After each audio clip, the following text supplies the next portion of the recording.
Hey everyone, welcome back to the Den Fireworks. Today's video, we're doing America's Got Fireworks by OMG Fireworks.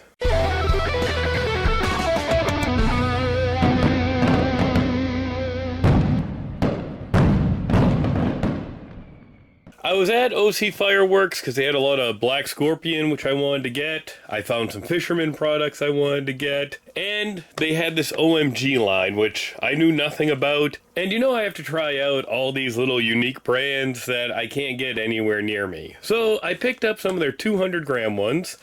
This is a 30-shot 200 gram firework.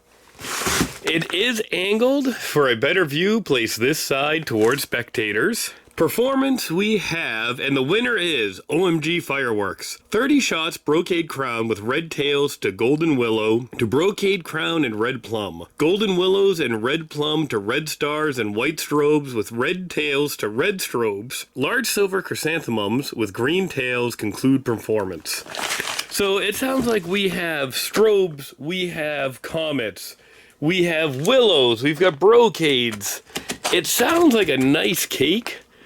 Now, with 30 shots in a 200 gram, who knows how good the hits are going to be, how big the breaks are. But if we pop the top off of this one, we do have two of these rows angled out. We've got pretty good bore size on these, and that plug is not all that far down on these either. They look pretty full. So let's take this out back. See if we're going to go OMG and we need to get this one again, or if we're just going to pass on this brand.